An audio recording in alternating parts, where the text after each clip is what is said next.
시편 51편은 시편 전체를 대표해도 손색이 없을 정도의 그런 유명하기도 하고 또한 뜻도 깊고 아주 심오한 시편입니다. 우리가 주일날 시편을 특별히 51편 4절을 가지고 깊이 말씀을 나눴습니다. 내가 주께만 범죄하여 주의 목전에 악을 행하였사오니 주께서 말씀하실 때 의로우시다 하고 주께서 심판하실 때 순전하시다 하리이다 라는 아주 어려운 구문을 우리가 하나님의 뜻에 맞춰서 살펴보았습니다. 분명하게 이 시인은 12절에 있는 것처럼 자신의 죄를 분명하게 드러내고 있습니다. 14절입니다. 14절에 보면 이 시인이 지은 죄가 분명하게 드러나 있습니다. 14절에 보면 하나님이여 나의 구원의 하나님이여 피 흘린 죄에서 나를 건지소서 내 혀가 주의 의를 높이 노래하리이다 라는 것을 보아서 분명하게 14절을 근거로 하면 이 시인은 51편의 저자는 살인죄, 피 흘림의 죄를 가지고 있다는 것이 분명합니다. 오늘의 21편의 제목이 이렇게 되어 있습니다. 다윗의 인도자를 따라 부르는 노래, 다윗이 밧세바와 동침한 후 선지자 나단이 그에게 왔을 때라는 부제를 가지고 있습니다. 그래서 이것은 우리가 잘 알고 있는 것처럼 다윗이 밧세바와 간음한 후에 그리고 그의 남편 신실한 우리아를 여러 조직을 동원해서 철저하게 배제시키고 그리고 거짓 증거를 세워서 그를 죽이는 일까지 살인죄까지 포함한 것임을 알 수 있습니다. 그런데 제가 51편을 나누면서 지난주에 이렇게 얘기했습니다. 그럼에도 불구하고 이 4절에 보면 내가 주께만 범죄하였다라고 하는 이 시인의 고백이 과연 진정한 의미의 회개라 할 수 있는가라고 하면서 이 말씀을 풀었습니다. 원문에는 내가 주께 그리고 또 한 구절 주께만 범죄하여라는 두 개의 분리된 단어로 구성되어 있고 그리고 표준세 번역에도 제대로 번역은 안 되어 있지만 공동 번역과 킹제임스 버전 및 영어 성경에서는 그 둘을 나눠서 번역하고 있어서 결코 이 살인죄가 사람에게만 사람에게 죄를 지었지만 사람에게는 죄가 아니고 용서를 구하는 것이 하나님께만 있다라고 하는 해석이 얼마나 잘못되었는지를 말씀을 드렸습니다. 주께라는 것은 이스라엘 사람들 그리고 유대 사람, 히브리 사람들의 사고 방식에는 레위기를 통해서 알 수도 있듯이 사람 간의 범죄도 최종적인 죄가 없다. 사람 간의 문제에 대해서 양 당사자가 합의를 보고 죄에 대해서 보상을 충분히 했음에도 불구하고 최종적으로 하나님께서 승인하지 않으면 그 죄는 여전히 있다라는 기본적인 개념이 들어가 있다는 것을 말씀을 드렸습니다. 그래서 레위기에 보면 소의 주인이 그 소가 사람을 치어 죽였을 때는 그 피해자 집안에서 이 주인에 대해서 그 평소에 그 소를 잘 관리하지 않는 주인에 대해서 똑같은 살인죄를 물어서 그 주인을 죽일 수도 있고 만약에 그 피해자 측에서 사람을 죽이면 뭐하냐 차라리 내가 배상을 받고 말겠다라고 했을 때는 제사장이 정하는 보상액을 충분히 보상하면 살인죄에서 면하는 것을 예를 들어서 이처럼 이 사람 간의 화해 그리고 더 나아가서는 사람 간의 화해가 됐다 하더라도 최종적으로 제사장 앞에 나가서 속건제와 속죄제를 드림으로써 완전하게 죄를 용서함 받는 그런 하나님의 최종 승인을 말씀을 드린 바 있습니다. 그래서 주께만이라는 표현은 사람한테 죄를 짓지 않았다는 것이 아니라 사람 사이에서도 죄가 충분한 보상으로 합의를 보았고 용서함을 받았다 하더라도 여전히 하나님 앞에 최종적인 승인이 있어야지만 죄가 용서함 될 수 있다라는 부분을 말씀드렸습니다. 하나님이 최종적으로 이 죄가 다 끝난 것이 아니다라고 하면 여전히 죄가 남아있다는 보다 엄격한 기준을 이야기한다고 말씀을 드렸습니다. 여기 문제가 되는 것은 또 하나 있습니다. 이 51편은 제목이 밧세바와 동침한 후 선지자 나단이 그에게 왔을 때라고 한 것을 보면 분명히 살인죄만 죄를 고백해야 되는 것이 아니라 그날도 여러 사람이 이야기했지만 간음죄, 거짓 증거죄, 남의 재물을 탐한 죄, 이것처럼 많은 숨어있는 죄들이 있는데도 불구하고 살인죄만 언급한다는 것은 무엇인가 잘못됐음을 알 수 있습니다. 그렇다면 이 51편의 제목에 붙여 있는 것을 어떻게 해석하는 것이 옳을까요? 제가 시편을 하면서 여러 차례 이야기를 한 적이 있습니다. 시편의 제목은 원래의 저자가 아니라 최초의 주석이라고 말씀을 드렸습니다. 이 시편을 읽으면서 이 시편을 이해하기 쉽도록 그렇게 서기관들이 제목을 달아 놓은 겁니다.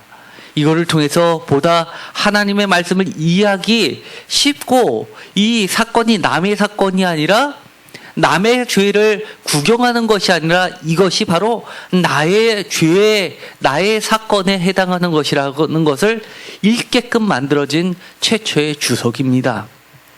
예를 들어서 이 시편 51편에 보면 특별히 18절과 19절에 이렇게 되어 있습니다. 주의 은혜로 시온에 선을 행하시고 예루살렘 성을 쌓으소서. 그 19절 그때 주께서 의로운 제사와 번제와 온전한 번제를 기뻐하시리니 그때 그들이 수소를 주의 제단에 드리리이다 라고 되어 있어서 이것이 다윗 시대가 아님을 우리는 알 수 있습니다. 다윗 시대에 예루살렘 성이 무너져서 이처럼 예루살렘 성을 다시 쌓아야만 되는 때는 단 한 번도 없었습니다. 다윗이 그 아들의 난을 피해서 요단강을 건너서 도망간 간 적은 있지만 그렇다고 다윗이 스스로 도망갔기 때문에 성이 폐허가 된 적은 한 번도 없었습니다. 그런 걸로 봐서는 대부분의 학자들이 이 시편 51편은 포로기 이후에 그리고 예루살렘 성전이 완전히 무너지고 성벽이 무너지고 예루살렘이 폐허가 된 이후에 그리고 한참이 지나서 예루살렘 성전이 재건되기 얼마 전에 이 51편이 불려졌던 것으로 추정하고 있습니다. 하나님의 은혜로 이 기도처럼 그들은 기적적으로 예루살렘 성전이 다시 재건되었고 성벽이 그에 앞서서 재건되었다는 사실을 우리는 알고 있습니다.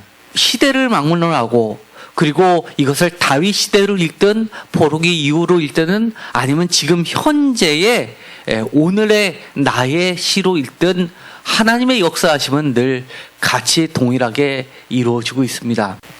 특별히 이 시편 51편은 유대인의 전통 가운데서는 대속죄일의 참회시로 들려졌던 예배입니다. 대속죄일은 여러분들도 잘 알다시피 7월 10일 날 일곱째 달입니다. 아비법을 1월 1일을 쳤을 때 일곱째 달 그리고 오늘의 양력으로 치면 대충 10월에서 11월 정도 됩니다. 딱 이 추석 기간쯤 되는데요. 7월 15일, 7월 1일이 나팔절, 우리나라로 치면 1월 1일이 되고요. 그리고 7월 10일이 바로 이 대속죄일이라고 해서 대제사장이 1년에 한 번 지성소로 들어가서 모든 국민, 이스라엘 백성들의 죄를 단번에 씻는 행사를 하는 그런 예배를 드리는 날입니다. 그 정도로 중요한 날입니다. 그리고 나서 7월 15일이 바로 초막절이 시작되는 그처럼 7월 달은 이스라엘 사람들에게 대축제일이라고 할 수 있습니다. 가장 큰 명절이라고 할 수 있습니다. 일곱째 달 하면 완전수를 이야기하기도 하고, 이런 전통에 의해서 일곱째 달 특별히 대속제일, 오늘의 시편 51편을 읽는 날에 이 아브라함이 외아들인 이삭을 하나님께 바치려고 할 때 하나님께서 그의 손을 멈추게 해서 하늘에서 소리가 들려서 구원시킨 날과 동일한 날로도 그들은 보고 있을 정도입니다. 그런데 제목을 보면 의미 있게 쓰여 있습니다. 학자들은 언어의 유의라고 합니다. 쉽게 말해서 말놀이를 해서 비슷한 말을 짝을 맞추면서 그것을 기억하기 쉽게끔 사람들의 입에 노래 말거리로 자주 오르내리게 하면서 잊어먹지 않게 기억하기 쉽게 만들어서 노래를 쉽게 부르도록 하는 장치를 말하는데, 이렇게 되어 있습니다. 다윗이 밧세바와 동침한 후 할 때 이 동침을 바라고 히브리 원어는 쓰고 있습니다. 어근은 보입니다. 선지자 나단이 그에게 온 때 할 때도 온이 히브리어로는 보라고 되어 있습니다. 그러니까 밧세바와 동침이라는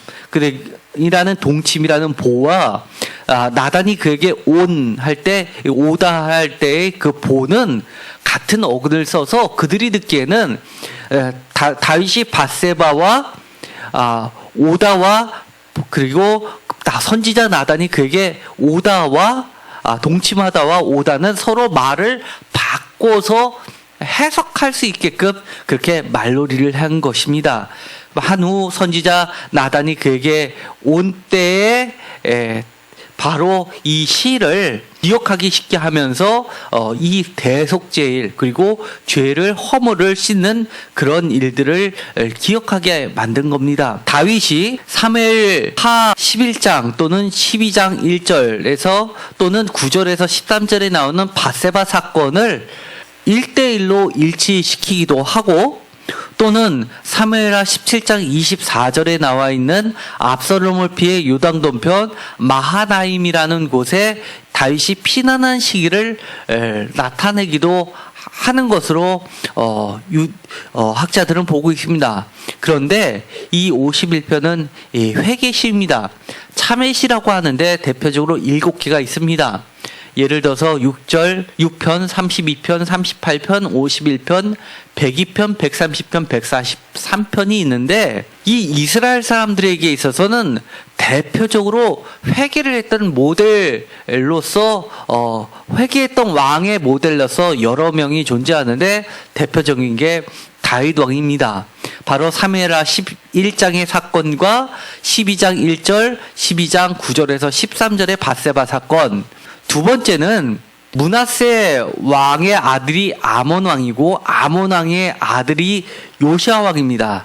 그러니까 므낫세 왕의 손자가 요시아 왕인데, 주전 640에서 609년 사이에 열왕기하 22장 11절에 보면 예루살렘 성전 수리를 할 때 거기서 발견된 율법책이 나오는데, 그것이 바로 우리는 신명기라고 보았던 겁니다.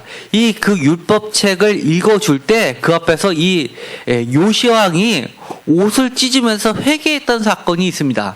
그것이 바로 두 번째로 이스라엘 사람들에게는 강하게 회개했던 왕의 대표적인 모델로서 제시되고 있습니다. 또 한 가지, 세 번째 왕이 있는데, 이 므낫세 왕은 굉장히 악한 왕으로 그려지고 있습니다. 그런데 세 번째는 이 히스기야 왕의 아들인, 히스기야 왕은 굉장히 선한 왕이었죠.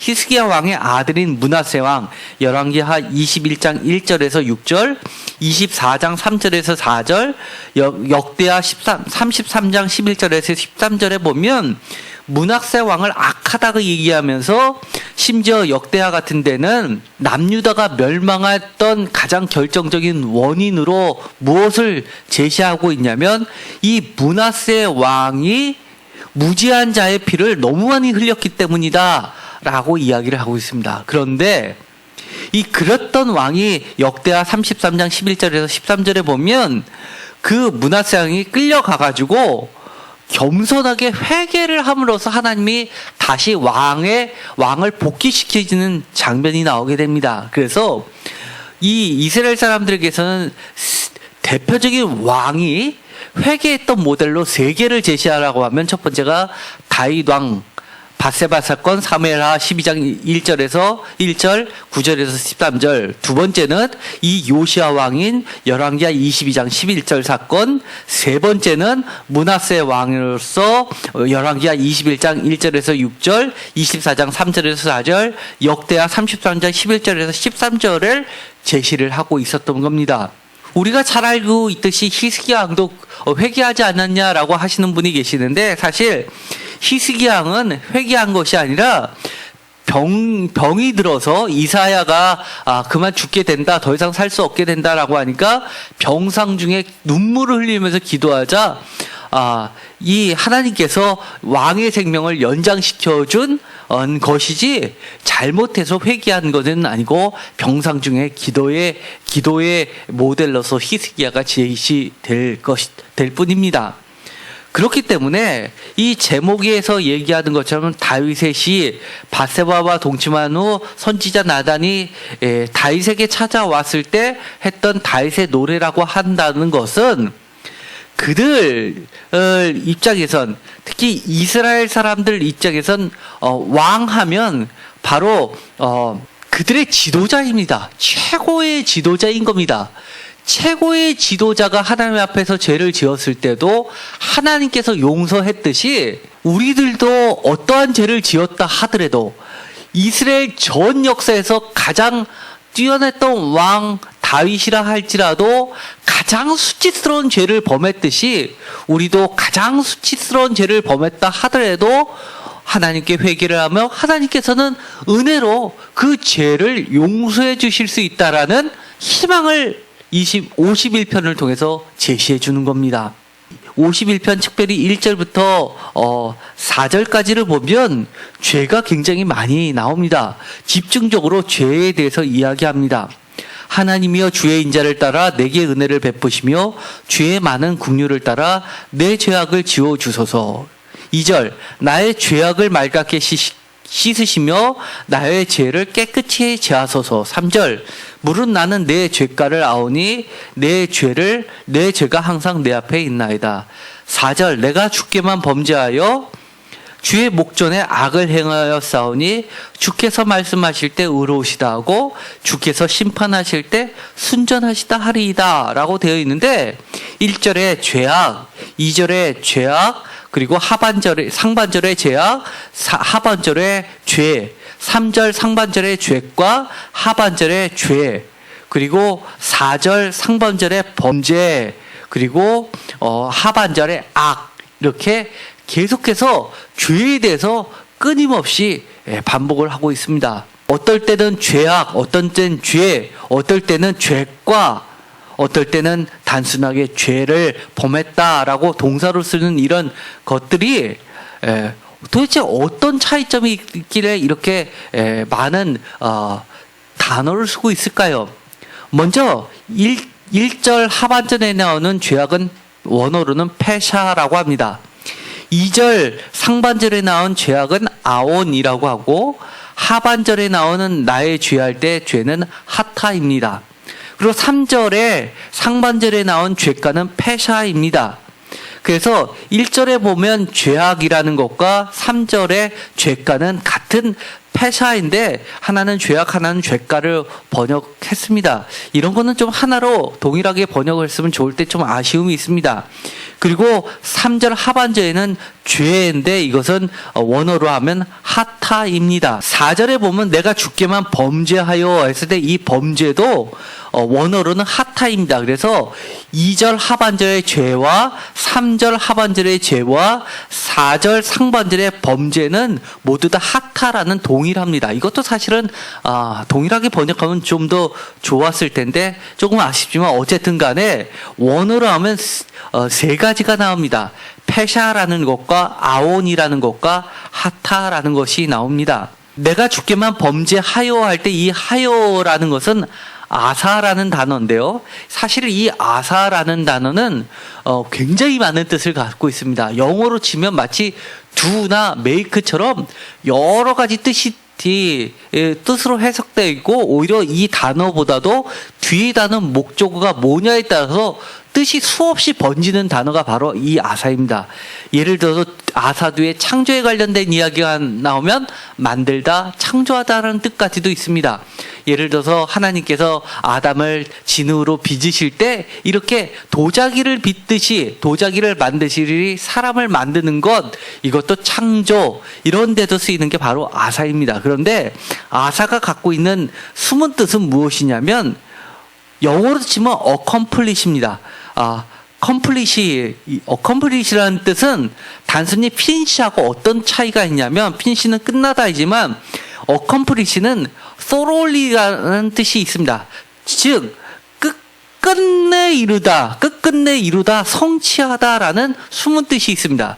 그래서 내가 주께만 범죄하여라는 이 말 가운데는 범죄하지 않으려고 할까 말까 하다가도 유혹에 못 이겨서 끝내는, 범죄를 어떻게든 끝까지 해내고야 마는 그런 뉘앙스까지 포함하고 있습니다.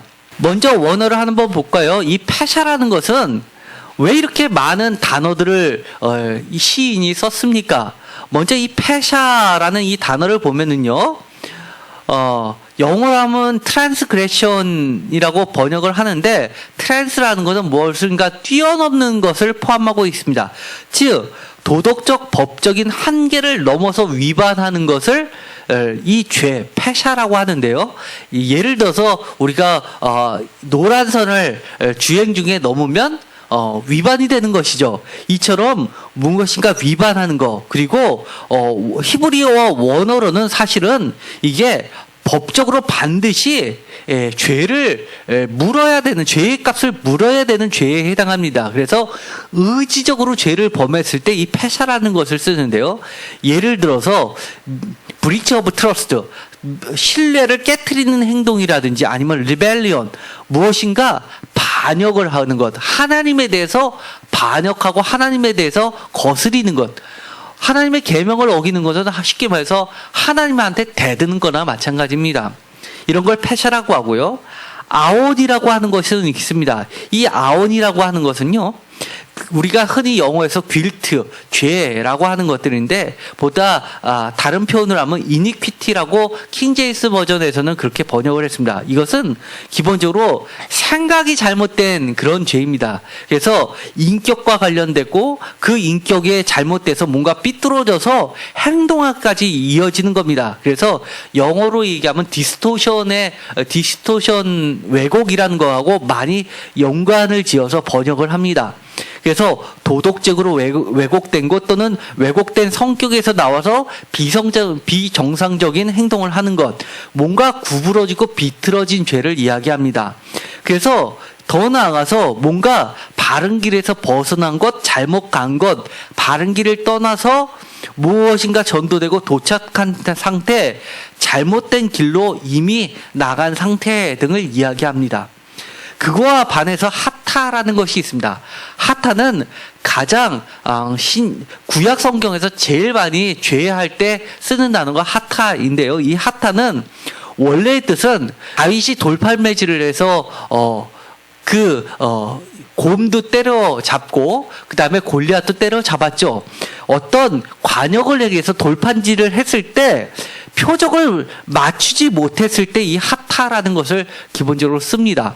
많이들 교회에서 들어보셨을 겁니다. 이것은 4세기 때 번역을 한 것인데요. 화살을 쐈을 때 관역에서 맞추지 못하고 벗어났을 때 그것을 하타라고 이해하면서 죄라고 해서, 죄는 뭔가 하나님의 중심에서 벗어난 것이다, 이렇게 그렇게 많이들 설명을 하시는데, 이 화살보다도 화살보다도 먼저 있었던 무기, 원래는 돌팔매에서부터 발생된 거지만 어쨌든 표적을 맞추는 뭔가 바른 것에서 벗어난 것들을 다 지칭할 때 쓰는 죄입니다. 그래서 예를 들어서 이 하타는 구약에서 다방면으로 쓰이는데요. 예를 들어서 여행자가 길을 잃었다 할 때 잠언 19장 2절에, 아니면 돌판매질에서 표적을 맞추지 못했다 할 때는 사사기 20장 16절에, 또는 이것이 더 나아가서 죄의 의미를 강조해서 속죄 제물을 쓸 때도 이 하타가 쓰입니다. 예를 들어서 복수형을 쓸 때는 강의적 의미로 이런 것들이 있죠. 예를 들어서 우리나 요즘의 언어에서도 샌드하면 이 모래지만 샌즈 복수로 하면 사막이 되는 것처럼, 그렇게 강의적 복수를 나타내서 강의적 의미에서 죄의 강력성을 나타내면서 하나님이 자기 백성에게 주신 규범을 거스리는 것이며 계명이나 금기를 깨트리는 그런 것을 나타낼 때 하타를 씁니다. 그러면 구체적인 것을 들어갈 때 어떤 것이 패샤고 어떤 것이 아온이고 어떤 것이 하타길래 이 1절에서 4절까지 이렇게 5개 또는 6개를 들여서 죄를 이야기하면서 하타, 아원 또는 이 패샤를 여기저기 쓰면서 나타내고 있을까요? 한마디로 이것을 다 썼다는 것은 세상에서, 성경에서 언급할 수 있는 모든 죄를 이야기하는 겁니다. 그러니까 이 51편의 이 시인은 하나님께 내 죄를 고백하면서 14절에 이야기했지만 피 흘린 죄, 살인죄만을 이야기하는 것이 아니라 살인죄뿐만 아니라 그 밖에 내가 지을 수 있는, 내가 세상에 존재하면서 살아있는 사이에서 지을 수 있는 행동 또는 생각, 마음, 모든 언급할 수 있는 모든 죄를 다 망라해서 하나님께 내가 죄가 있습니다 라고 고백하는 겁니다. 그러면서 이 시인은 이야기를 합니다. 1절에 보면 주님의 많은 긍휼을 따라서 나의 많은 죄악을 씻어달라고 이야기합니다. 그것도 2절에 보면 맑게 씻기고 깨끗이 제하달라고 이야기합니다. 그러면서 중요한 말을 이야기합니다. 죄를 용서해 달라고 하는데 중요한 것, 내가 내 죄를 안다고 고백하는 겁니다. 내가 내 죄가 있다고 인정하는 겁니다. 사실 죄 용서함 받지 못하는 것은 왜 그렇습니까? 내가 죄를 인정하지 못하기 때문입니다. 실질적으로는 내 죄를 인정하지 못하겠다라고 하는 것, 죄가 없다라고 하는 것과 똑같지 않습니까? 그런데 이 죄인은, 이 시인은 철저하게 이야기합니다. 내가 내 죄를 알 뿐만 아니라 내 죄가 숨길 수 없을 정도로 내가 항상, 내 죄가 항상 내 앞에 있어서 언제든지 확인할 수 있다라고 이야기합니다. 그러면서 4절에 내가 지은 이 악이 주의 목전에 놓여 있다라고 하면서 주의 심판이 언제나 오르시기 때문에 하나님께서 죄를 용서해 주시든 아니면 심판을 하시든 그 결정은 하나님이 오르시고 순전하시기 때문에 철저히 하나님께 맡깁니다라는 그런 태도를 보이고 있습니다. 그래서 4절에 내가 죽기만 범죄하였다라는 것은 나는 사람에 대해서 잘못이 없습니다 라고 이야기하는 것이 아니라 사람에게도 잘못했고 그들과도 화해의 노력을 했음에도 불구하고 하나님께서 최후 죄 없다 승인할 때까지는 내 죄가 항상 있어오니 주님께 전적으로 내 죄의 용서함을 맡깁니다 라고 고백하는 겁니다. 이 시인이 이야기하는 이 죄의 용서함이 얼마나 중요한지 우리는 알 수 있습니다. 5절에 보면 이렇게 되어 있습니다. 내가 죄악 중에 출생하였으며 어머니가 죄 중에서 나를 잉태하였나이다 라고 이야기합니다. 이것은 내 죄는 나를 죄 중에서 잉태하게 한 어머니 때문이니 어머니한테 책임을 물으십시오. 나를 어머니가 이렇게 죄를 있게끔 만들지만 그렇게 태어나기만 하지 않았더라면 나는 죄가 없었을 텐데 라고 핑계대는 것이 아닙니다. 표준세 번역은 이렇게 번역합니다. 실로 나는 죄 중에 태어났고 어머님의 태 속에 있을 때부터 죄인이었습니다. 이 이야기는 저는 철저히 죄인입니다 라는 고백입니다. 태어났을 때부터, 비록 남들이 보기에 어린아이가 무슨 죄가 있어 라고 할 때부터 저는 죄인이었고, 단 한순간도 죄인이 아닌 적이 없었사옵니다 라고 철저하게 회개하는 겁니다. 그러면서 내게 지혜를 은밀히 가르쳐 달라고 이야기합니다. 어떤 지혜입니까? 내 죄를, 내가 미처 깨닫지 못했던 죄까지도 하나님 알려주십시오. 그러면 내가 철저히 하나님께 회개합니다라는 그런 진실함이 있는 겁니다. 그렇기 때문에 이 죄의 용서함에 대해서는 이 시인이 다른 사람하고 다르게 철저하게 붙잡고 있는 것이 있습니다. 죄의 용서함은 12절입니다. 12절을 다 같이 읽겠습니다. 주의 구원의 즐거움을 내게 회복시켜 주시고 자원하는 심령을 주사 나를 붙드소서. 아멘. 구원의 즐거움이라고 이야기합니다. 지금 하나님께서 나의 죄를 용서해 주시지 아니하시면 나는 즐거움이 없습니다. 나는 상한 심령입니다 라고 이야기하는 겁니다. 그래서 17절에 보면 하나님께서 구하시는 제사는 상한 심령이라 상하고 통회하는 마음을 주께서 멸시하지 아니하시리라.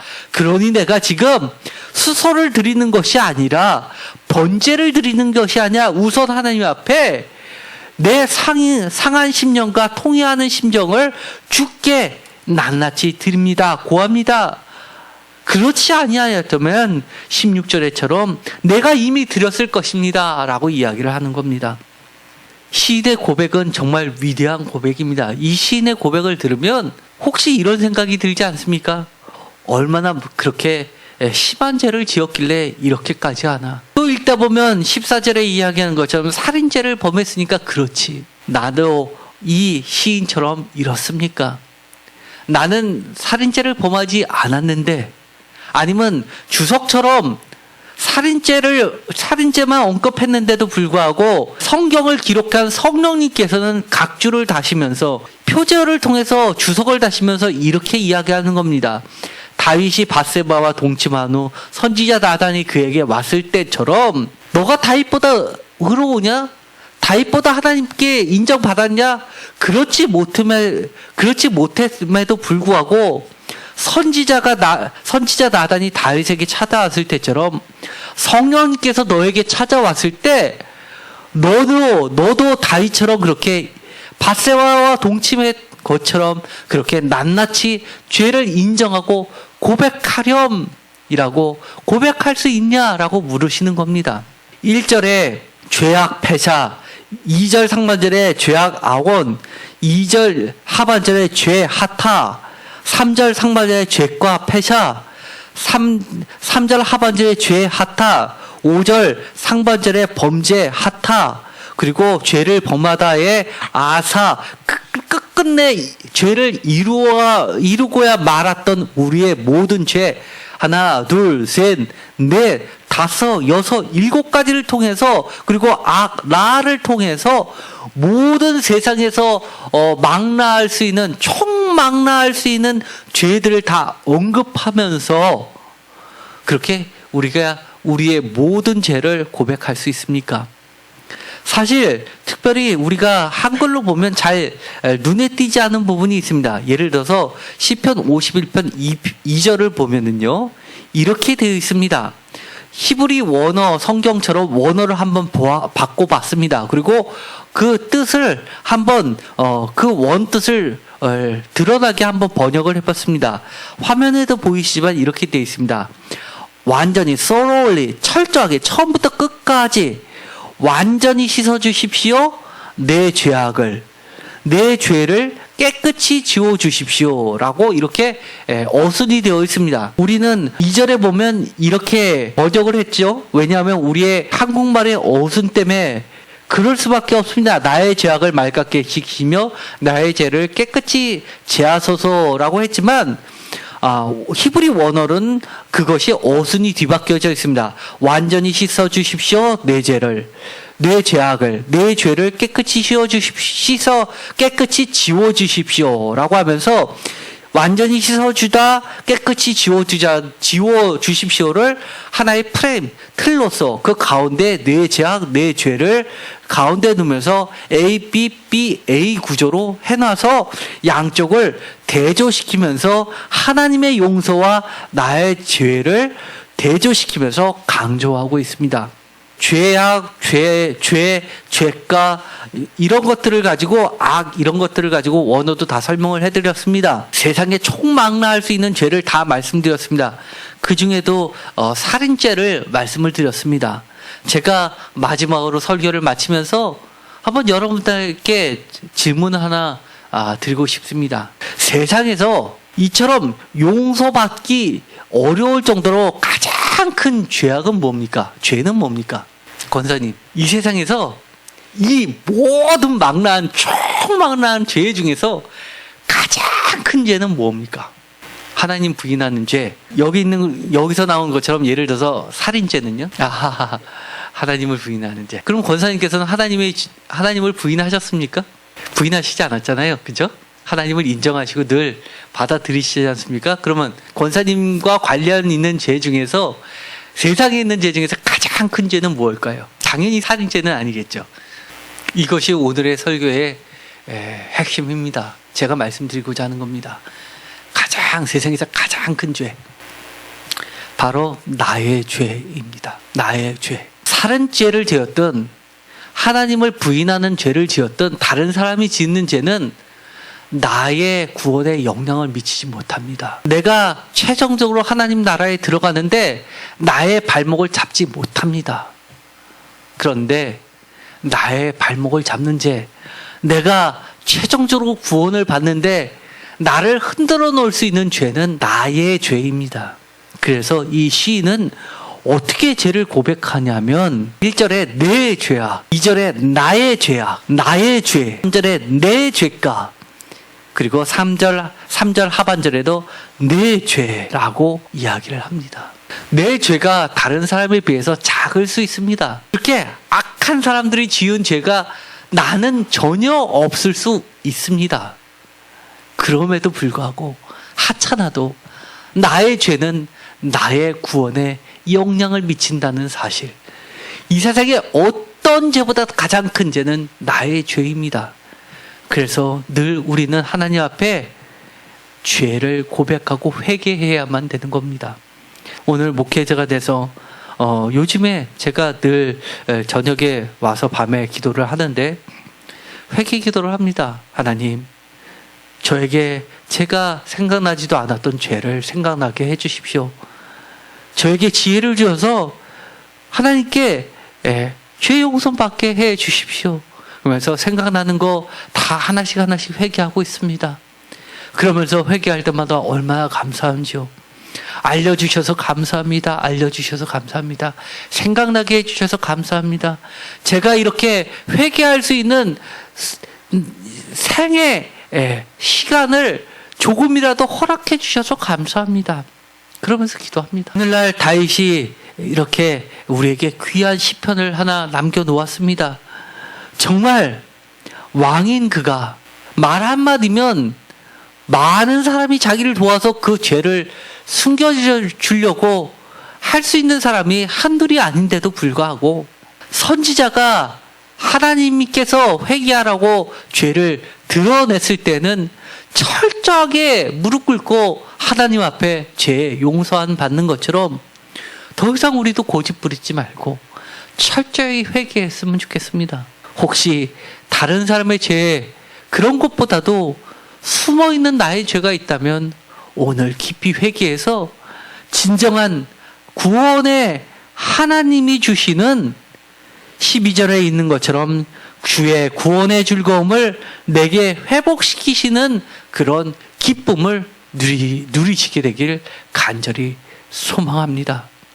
우리들의 자녀들에게 이것을 꼭 남겨주십시오.